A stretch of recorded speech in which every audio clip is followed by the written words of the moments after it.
Olá, pessoal. Sou Iliana Ângelo, assistente social aqui do Instituto Federal, e é uma alegria hoje que estamos lançando nosso primeiro episódio do podcast do Diversitando Color e Afro.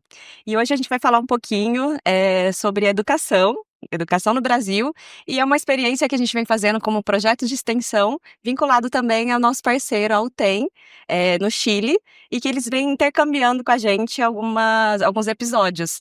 Mas para você que está chegando hoje, nós vamos apresentar as nossas temáticas, para que você também possa acompanhar, independente de ter participado ou assistido o episódio anterior, ouvido o episódio do pessoal do Chile. Então, todo mundo que está ouvindo a gente, bem-vindas e bem-vindos. Oi, gente, meu nome é Isabelle, eu sou estudante aqui do IFE de Salto, eu faço parte do Colore e do Diversitas, eu sou do segundo ano de Info e eu tenho 15 anos. Oi, eu sou a Esther, também estudo no IFE, estou no segundo ano de Informática para Internet, também faço parte do Color e Afro do Diversitas. Oi, eu sou a Luana, eu também tô no segundo ano de Informática para Internet aqui do IFSP Salto, eu tenho 16 anos e eu também faço parte do Colore Afro e do Diversitas. Oi, gente, tudo bem? Meu nome é Luiz, eu também estudo aqui no Instituto Federal, sou do segundo ano de Informática para Internet e também sou bolsista do Coloriaf, do Diversitano. Então, a gente queria apresentar primeiro um contexto geral da educação no Brasil. A gente queria salientar também as duas esferas, né, que é a educação pública e a educação privada, que elas sempre vão contrastar muito em todos os períodos, em todas as etapas. Falando um pouco da educação infantil, ela é a primeira etapa da educação e ela vai de 0 a 5 anos. A obrigatoriedade vai a partir dos 4 anos até os 5, onde seria feita a etapa de alfabetização. Mas o aluno muitas vezes chega até o ensino fundamental, o começo, até se forma quase que analfabeto. Então o Estado não cumpre com essa sua obrigação básica, que é de ensinar a ler e escrever. Além disso, tem uma evasão muito grande nessa parte da educação infantil. Cerca de 40% alega que a falta de vagas nas creches e até a falta das creches é um grande motivo por não matricular os seus filhos lá. Isso não acontece muito aqui, porque a gente está numa região muito mais industrializada, né? Mas em região mais afastadas no norte, no país, é muito frequente. Além disso, a gente tem a presença da educação infantil privada, que ela incentiva muito mais, ela faz a criança, né, Investimento de recursos maior, de recursos muito maior, de materiais, de didáticas, até da formação, né, dos profissionais, é completamente diferente. Então, nessa educação infantil, a gente vê um abismo de diferença no desenvolvimento do estudante, o que só vai ser acentuado conforme os anos passam. É uma questão até de classe, né, Sim, Esther? Porque claro. quem tem mais condição, mais recurso, acaba tendo uma educação básica de maior qualidade, enquanto a educação pública da classe trabalhadora acaba sendo mais precarizada, mais frágil, né? Uhum. E o Luiz, sobre isso, conta um pouquinho pra gente. E assim como a senhora falou no seu livro, né, a educação pública é muito visada só para inserir a pessoa no mundo do trabalho. Não pensa como desenvolver essa pessoa, né, desenvolver várias áreas como autoconhecimento e principalmente partes das humanas, né, sobre a educação. Bom, falando um pouco do ensino fundamental, ele é obrigatório também, com uma faixa etária dos 6 aos 14 anos, e ele tenta desenvolver a leitura, a escrita, ciências, a história, geografia, português e matemática, principalmente na vida do aluno. Porém, na esfera pública, a gente pode ver que não acontece isso, não conseguimos desenvolver direito, né? Só na esfera privada que realmente tem esse desenvolvimento, não é só uma educação bancária, né? Como também o Paulo Freire fala, que é o professor que sabe de tudo e o aluno que não sabe de nada, então ele tem que ficar quieto na hora, só ouvindo, né? Bom, basicamente o ensino fundamental é isso. Sobre o ensino médio, ele tem uma duração de 3 anos, também obrigatório, e com a faixa etária de 14 aos 18.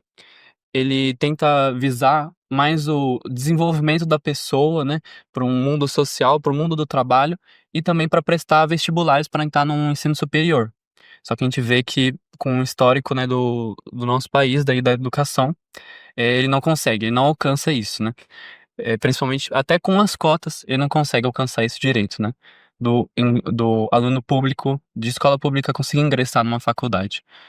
Muitas vezes consegue ingressar, né, a partir da reserva de vagas, mas também tem o desafio de permanecer, que é o custo se deslocar para uma outra cidade, às vezes para estudar, para um outro estado, se manter nesse lugar, porque ainda com a política de assistência estudantil, o custo de manutenção ele é caro e nem sempre o repasse do governo para essa política ela é suficiente para que ele possa custear todas as suas despesas. Uma coisa interessante também de destacar é que recentemente o ensino médio foi mudado, né? A grade curricular dele mudou com o novo ensino médio. Então, é, ele colocou uma grade curricular totalmente, assim, desleal com a realidade brasileira, né? Que coloca coisas que não são nem possíveis, né? Com os recursos que a gente tem, com as escolas. E também com o currículo do professor, né? Que muitas vezes ele tem que fazer algo que ele não sabe. Você consegue dar um exemplo, Luiz, sobre isso, para que o pessoal possa entender um pouco melhor? Por exemplo, tem matérias do novo ensino médio, tipo RPG, que tem professores de geografia e história tendo que fazer pra cobrir, porque tiraram aula deles, né? Áreas de tecnologia também são muito comuns. Em relação a isso, professores que não têm formação nenhuma, não têm nem experiência, tendo que ensinar os alunos a mexer nessas coisas. Né, também tem a disciplina que é o projeto de vida, né, que é justamente para apoiar o aluno, para projetar a vida dele, né, para ele se questionar do que ele quer ser realmente, só que muitas vezes é professor de português, professor de geografia que não tem especialização exatamente com aquilo, né? Isso é horrível. Né? E cada vez mais vai aprofundando a diferença entre a esfera pública e a esfera privada com os alunos, né? É. Isso desanima até ainda mais, né, o aluno da rede pública de procurar um ensino superior. O curioso, muito marcante do nosso cenário é que os alunos que passaram a sua educação inteira em escolas privadas acabam procurando muito mais por escolas públicas, por escolas estaduais, federais, que que foram feitas para manter essa elite, para educar essa elite, para formar juízes, para formar pessoas que administrariam o nosso país. Enquanto as universidades privadas, elas acolhem em sua maior parte essa classe trabalhadora, essa classe que trabalha enquanto paga a mensalidade e que fez toda a sua educação em escola pública. Isso quando eles não ficam sem formação ou procuram ensinos técnicos para ter uma formação rápida e já se inserir no mercado de trabalho. A gente observa também nessas universidades privadas um ensino tecnicista, um ensino que não promove diálogo, não promove a pesquisa, muito menos a crítica, que tem o estudante como um objeto, não como um humano, que vai receber e reproduzir esses mesmos ensinamentos e no sentido que ele revigora esse capital humano, esse que vai gerar cada vez mais lucro e que vai permanecer sempre na sua mesma classe. Sim, só um parêntese para quem não conhece a política, né, os incentivos das políticas de educação no Brasil. Para as universidades privadas, existe um programa governamental que é o ProUni. Então, que ele financia vagas para os estudantes a partir do Enem, né? Me parece, agora me deu Sim. me falta a memória. Com a nota que se tira ali, ele pode requerer um financiamento de uma bolsa numa universidade privada. E as universidades privadas no Brasil, elas têm sido adquiridas por conglomerados e, com isso, tem dado uma lógica de mercantilização do ensino. Então, muitos cursos estão passando para a educação à distância, as aulas virtuais, fica difícil o diálogo em sala, você não tem aquela perspectiva do diálogo nos corredores com os colegas, a troca imediata com os docentes, aquela interação do espaço físico, né, da presença mesmo, e acaba que isso precariza um pouco a formação, e ela acaba se tornando, como a Esther falou, tecnicista. Então, é um investimento público para financiar a educação, mas que vai para um âmbito privado que tem tratado a educação como uma mercadoria. Enquanto a reserva de vagas dentro das universidades públicas, que aqui no Brasil é totalmente gratuita, não paga matrícula, não paga mensalidade, ela é laica, gratuita e de qualidade, né, excelente qualidade, e é muito disputada por isso pela elite, né, da população, por quem teve a oportunidade de ter uma boa formação, às vezes fazer um intercâmbio, e era totalmente livre a disputa. Então, com a reserva de vagas, isso garante uma reserva de vagas para quem veio, como eles comentaram, da escola pública. Mas a gente sabe que a a concorrência ainda é desigual para essa permanência, essa manutenção. Então, realmente, esse é um ponto-chave que talvez se difere aí um pouco da educação no Chile, que as universidades públicas lá, elas são pagas, e aí o governo financia as vagas como estilo nosso ProUni na universidade privada, né? Então, esse é um parâmetro bastante interessante que acho que vale demarcar que estamos avançando não para o melhor, eu acho que temos desafios aqui no Brasil, mas nesse ponto é uma coisa que vale demarcar, que é totalmente pública e gratuita aqui no Brasil.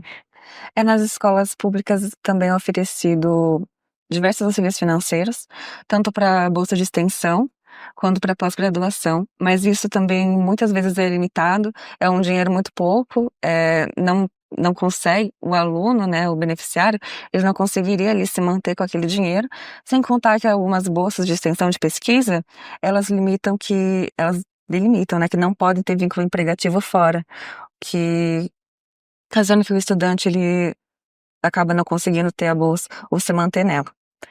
E, além disso, a gente tendo em vista esse apagão de professores, que é a falta de procura pela profissão, por, por ela ser tão desvalorizada, por ela ser escateada cada vez mais, é um incentivo financeiro para que estudantes da licenciatura recebam ali um auxílio de R$ 700, mais o salário que eles receberiam. Mas a gente vê também que isso limita também quem que está estudando para ser professor. É sempre a classe mais baixa, porque a classe mais alta procura cursos de medicina e engenharia, cursos que são financiados muito mais do que cursos que são procurados pelas classes mais baixas, como história e sociologia. Então, até no financiamento dessa educação, numa mesma universidade, há diferenças escandalosas. Que em 2023, mais ou menos 112 professores eram afastados por dia no estado de São Paulo, por problemas mentais. Burnout, depressão, ansiedade.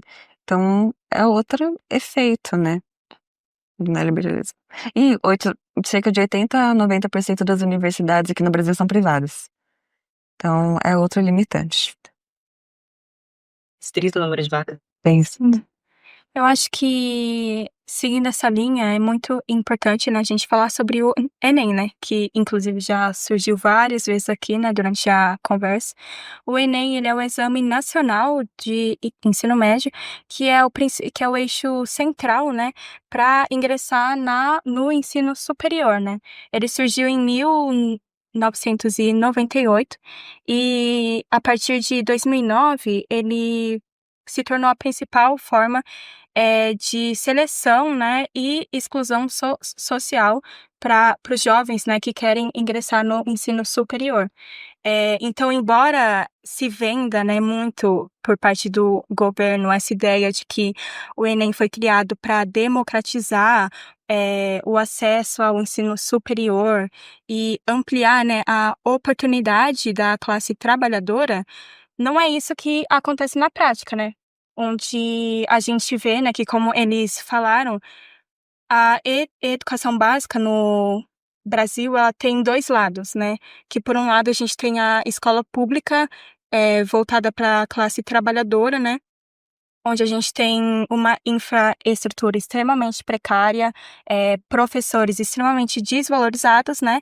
E de outro lado, a gente tem a escola privada voltada aos filhos da elite, que é uma realidade totalmente diferente, né, onde desde os primeiros anos de escola eles já têm um foco, né, no ensino deles, para terem resultados em exames como o Enem, né. Então, quando a gente utiliza o mesmo método de avaliação para diferentes camadas da população, né, a gente tem esse desfalque. Então essa falsa meritocracia que embasa o Enem, ela ignora as desigualdades de uma nação, né, acirra o individualismo do indivíduo e serve como um disfarce, né, para a falta de vagas que a gente tem nas escolas, nas universidades públicas, né, e a falta de investimento, né, que o governo faz na educação pública do Brasil, de um modo geral. Nesse cenário, né, é muito importante também a gente lembrar sobre a lei de cotas, né, que é quando a gente tem a reserva de uma quantidade de vagas para pessoas que vêm, né, de redes públicas, pessoas com recorte de renda, de raça, né, e também o recorte regional, né. Só que, né, infelizmente, a gente tem muitas restrições e limitações, né, dentro dessas cotas. Porque, por mais que seja importante entrar, o fundamental é permanecer, né? E a gente tem muita falta de bolsas, de permanência estudantil, né, de moradia, né, nessas instituições públicas. Além de, tipo, da questão financeira, também como sociedade, né? Pessoas negras, para permanecer em cursos extremamente elitizados, são hostilizadas tanto pelo corpo docente quanto pelos seus companheiros, né? Pessoas trans também acabam desistindo do curso justamente por não se sentirem confortáveis em continuar estudando. Então, esse é outro aspecto também extremamente triste. Sim, inclusive, tipo, a gente pensa que as pessoas que vêm de redes públicas, né, elas mudam totalmente de ambiente, né? Tipo, elas vêm de um ambiente que hostilizava elas ao máximo, né? Com grades nas portas e janelas, sem nenhum espaço de voz, né?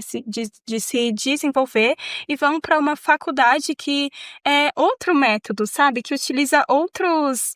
Então, é algo muito discrepante, assim, sabe? E que dificulta muito o desenvolvimento, né, da pessoa no curso e leva também à evasão, né? E eu também acho que, tipo, não tem como a gente falar do Enem sem falar do novo ensino médio, né? Que agora o novo ensino médio, ele tá até prejudicando o conhecimento dos alunos para fazer esse tipo de vestibulares, né? Para quem não sabe, o novo ensino médio, né, foi uma medida aprovada em junho de 2024 para que começasse a ser iniciado agora em 2025. E basicamente ele tem a proposta de que o aluno seja mais autônomo, né? Que ele seja protagonista, né, da sua educação, do seu futuro. Só que parece uma proposta muito boa, mas na prática isso não é muito bem executado. Essa autonomia, ela muitas vezes não tem, as escolas não têm estrutura, não tem, como a gente falou, dos profissionais para agregar algumas matérias. Então, é meio complicado. Eu acho que é importante citar algumas diferenças, né, do ensino médio antigo para o novo ensino médio. Porque o antigo, você tinha que cumprir 800 horas por ano. Agora, você vai ter que cumprir 1.000 horas por ano, e nos 3 anos de ensino médio seriam 3.000 horas. E também tem algumas regras, né, que, tipo, dessas 3.000 horas, 1.800 tem que ser de matérias obrigatórias, que é português, matemática e inglês. Eles não colocam o espanhol como matéria obrigatória, apesar, né, dos países ao nosso redor falarem espanhol, serem latinos, eles fazem até que um afastamento da gente com a língua, né, com esses países. E é outro ponto, né, dele. O novo ensino médio também, 1.800 horas são dessas matérias obrigatórias, e o restante tem que ser pelos itinerários, que os itinerários são um dos maiores problemas. Por quê? Na prática, na teoria, na verdade, é para ele ter 5 áreas do conhecimento, que são matemática, ciências humanas, ciências da natureza, linguagens e o técnico, né, que é o que a gente faz. Só que as escolas normalmente não têm estrutura para ter essas 5 áreas do conhecimento. Normalmente tem escolas que vão ter uma delas de opção, vão ter, ou normalmente o que acontece mais é separar em exatas e humanas para os alunos escolherem. Então, tipo, o que era para ser uma escolha lotada de opções acaba que limita as opções dos alunos para isso. E isso é uma coisa que não deveria ter acontecido, né? E também o que esses itinerários vão fazer, eles têm a proposta, né, de você fazer eles para você seguir o seu futuro com isso, né? Seguir fazendo essa área do conhecimento que você escolheu. Só que você já bota essa responsabilidade na mão de um adolescente de 14, 15 anos que está entrando no ensino médio, do que ele vai querer ser tipo, pro resto da vida. A gente já tem que escolher o que a gente quer ser muito novo. E ainda a gente tem uma coisa que é imposto, que a gente não pode errar. A gente já tem que entrar numa faculdade sabendo do que a gente quer, sabendo do que a gente vai fazer pro resto da nossa vida. Então, também, o que eles impõem é uma responsabilidade muito grande na mão de um aluno de 14, 15 anos. E sobre o Enem, né, sobre essas limitações, se um aluno escolhe só a área de exatas, ele vai ter limitações na área de humanas.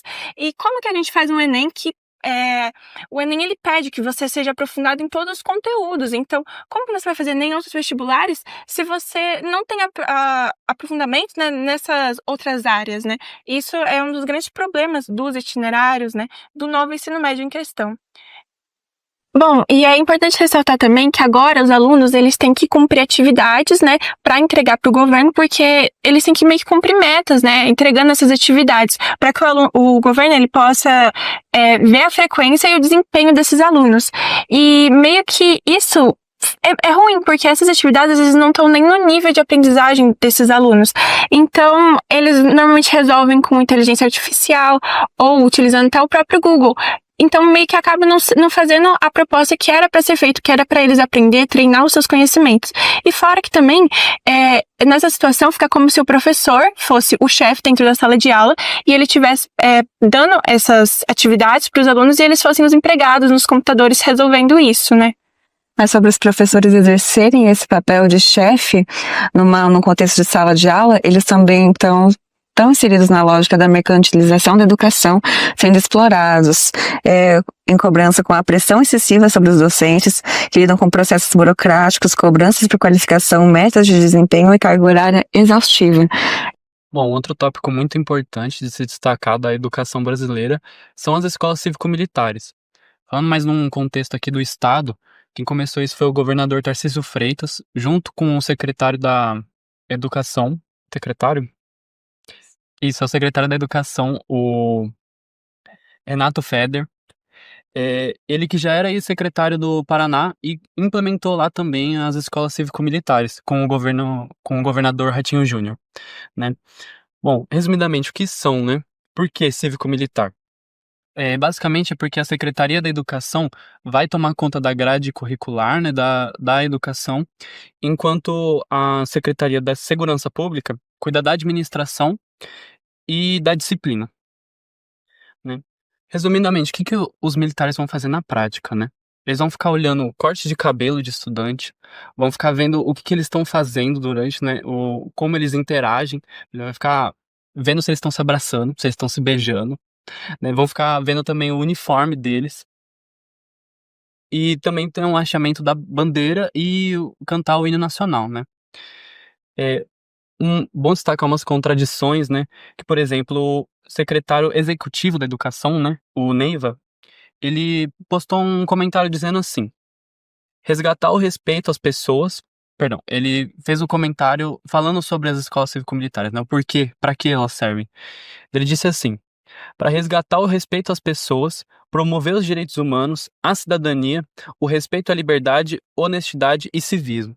Muito engraçado ele falando isso, sendo que dias antes disso, estudantes fizeram um protesto contra o projeto de lei e levaram um cacetete de polícia, né? Foram lá e apanharam no protesto contra esse projeto.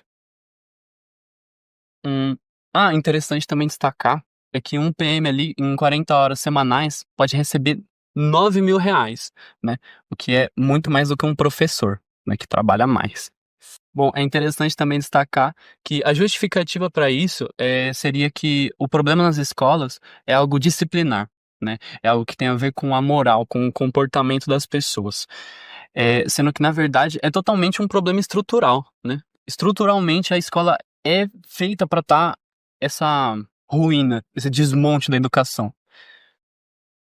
E uma das principais consequências são a normalização da militarização brasileira, que o exército já tem um histórico enorme, né, de golpismo, a propagação da ideologia fascista nas escolas, né, essas crianças que estão participando das escolas cívico-militares vão ser com certeza uma base de eleitores da extrema-direita, que, como a gente vai colocar no vídeo na edição, né, tem numa escola em Tocantins, assim, estudantes cantando assim um grito de ódio, né, contra quem se rebela, contra quem tem um olhar crítico à sociedade, né, falando que ou vai matar as pessoas ou vai prender elas. Sou taticano maldito! Sou taticano maldito! E vou pegar você! E vou pegar você! E se eu não te matar? E se eu não te matar? Eu vou te prender! Eu vou te prender! Vou invadir sua mente! Vou invadir sua mente! Não vou deixar tu dormir! Não vou deixar tu dormir! E nas infiltrações! E nas infiltrações! Você vai lembrar de mim! Você vai lembrar de mim! Sou taticano maldito! Sou taticano maldito! E também intensifica a hierarquização, né, dentro da sociedade, né, onde a gente vê, por exemplo, a gente se vê como inferior, né, estudante como inferior ao professor, inferior ao militar, inferior ao patrão também como trabalhador, né, isso aumenta cada vez mais por causa desse modelo de educação. Eu acho importante também a gente pensar em qual é a meta que eles têm com isso, né, com essas escolas, que é o quê? Colocar o filho do trabalhador, da classe trabalhadora, em um modelinho, sabe? Tipo, fazer uma fábrica de robôs que vão ser os próximos trabalhadores num chão de fábrica, que não vão ter uma voz ativa, não vão ter um senso crítico de olhar, né, para a sociedade, né, atual do mundo e pensar, poxa, isso não tá certo, sabe? E é até engraçado, irônico, né, que os próprios filhos desses governadores que fazem, né, essas escolas, eles estão em escolas privadas, né, que têm métodos europeus, que incentivam, né, esses alunos, esses jovens, a terem um senso crítico, a se desenvolverem, né, a terem voz ativa a terem voz ativa, e também essas escolas privadas, elas incentivam os alunos a criar, a inovar, né, enquanto as escolas cívico-militares, né, prendem esses alunos naquela caixinha de que tem que ficar quieto, tem que aceitar tudo que falarem, né, para eles, senão leva xingo, toma tapa, né, então... E também é bom, tipo, a gente fazer esse paralelo, né, com o IFE, porque eu brinco, né, com as pessoas que o IFE é um universo paralelo, assim, sabe? Tipo, é outro mundo.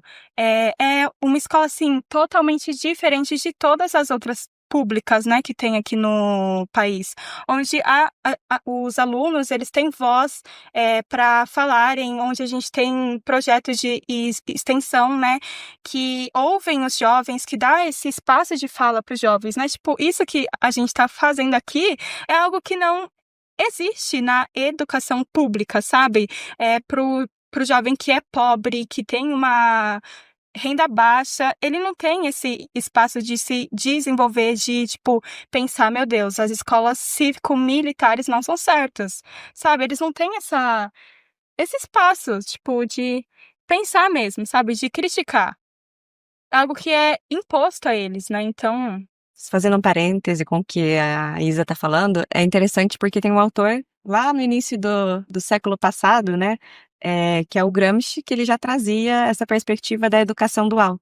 Então, uma educação para operacionalizar, para ações mais tarefeiras, para ser trabalhador braçal, né? Então, a formação para a classe operária trabalhadora, uma educação básica, sintética, mais acrítica e mais tecnicista, mais operativa, e uma educação mais crítica, mais para processos de gestores, para formar gestores, lideranças, coordenações, né, separada, então dividida para uma outra classe, que é a classe dominante, né?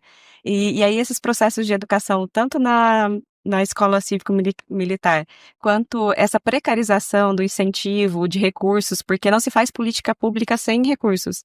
Essa baixo investimento na educação pública brasileira, ela tende a favorecer essa reprodução da classe trabalhadora, ser formada por uma condição muito básica, com dificuldade de fazer essa mobilidade social, para responder por cargos, por ocupações que sejam mais valorizadas e que tenham esse viés também da liderança. Gramsci falava da importância de, independente da classe social que se pertence, a gente ter a oferta de uma educação, uma escola unitária. Então, que forme para uma base crítica, mas para a base operativa e crítica junto, que é o trabalho não se separe da educação e da vida do trabalhador, né, que esteja contextualizada, e isso vem também muito do Paulo Freire, a partir das próprias realidades desses educandos, né?